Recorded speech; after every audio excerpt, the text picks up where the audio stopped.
All right, so what this will do, we'll go through this video now, and the video will show you where your deficiencies are. Yeah. Okay? And I'll put it up on the YouTube channel, Sports Specific Industries, and you'll be able to see it as regularly as you like.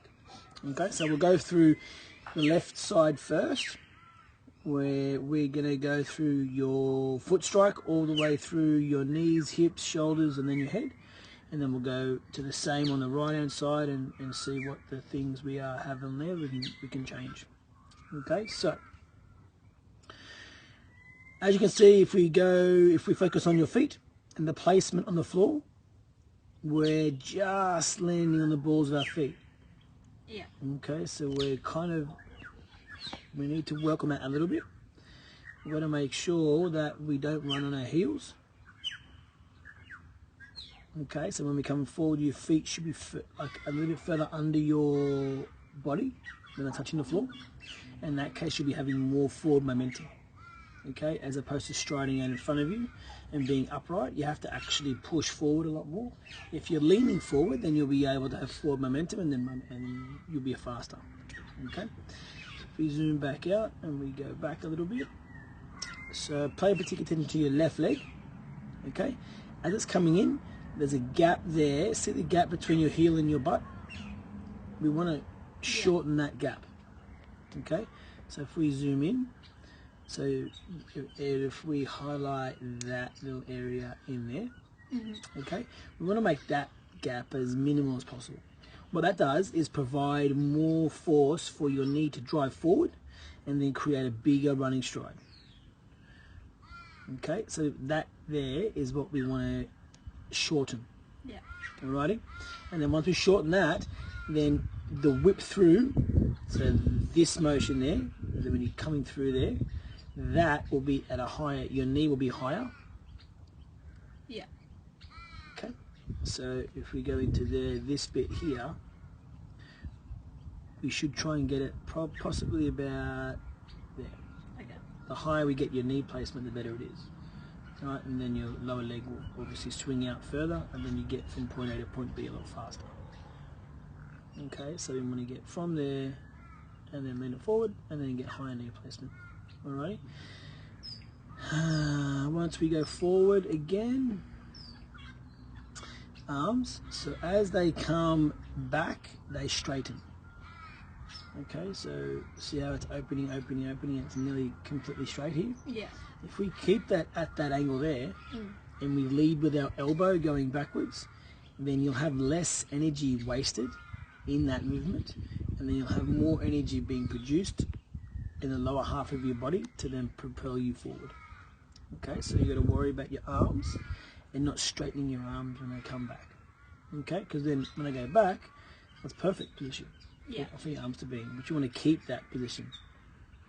Okay, alrighty. Your head and shoulders are in a good neutral state, which is very good. You don't wobble right and left, which is very good. Okay, so over to the right hand side. So as I've started off in this position, can you see the distance between your arms and your body? Yeah. Yeah, that needs to be like next to nothing. It should go from your pocket to your chin. Yeah. So it needs to come straight through here and then straight up, straight down. At the moment you're coming out and then coming across your body. As you see when I go forward, you can see this arm in here, your right arm, that one there goes across. And it should be straight up and down. Alrighty? As we continue forward slowly, you can see it coming across your body and that one going out as well.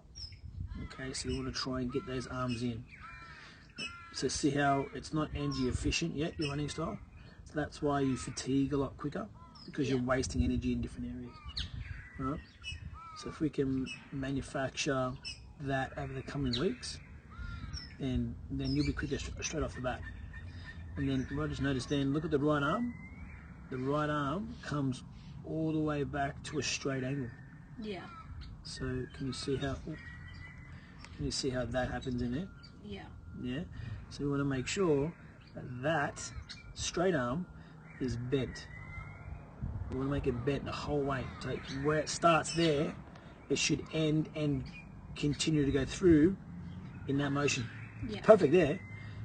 But then it comes in and then it goes out straight and then back behind you. All right, so it's like running arms. You've got to get them nice and straight. Okay, if you pay attention to your knees now, they go across the midline of your body. The sun actually shows the tip of your knee very well. If you can come inside, if you could not go inside and run across two lines, basically from your shoulder to the ground, it should be basically like this motion in here. Okay, that should basically be the running track that you're going across. But see how that one there, look at that. Yeah. That's like basically underneath your chin. Right, so that's again wasting energy. It's not energy efficient. So if we change these little areas, you'll have more production force because you'll have more energy to push. And that's not even correcting your technique like we did over here. Alright? Yeah. So if we continue to go through those things and we hit them every time out when we train, and then in 6 weeks' time we'll have another video, and then we'll have a look at the differences, and then we'll have a final video at the end of the 12 weeks. Yeah. Alright? Happy days. Alright, so I'll put it up on YouTube. You can search it up, and then have a look at it and go over it, and then come back next week, and then we can go through it again. Yeah. Alright?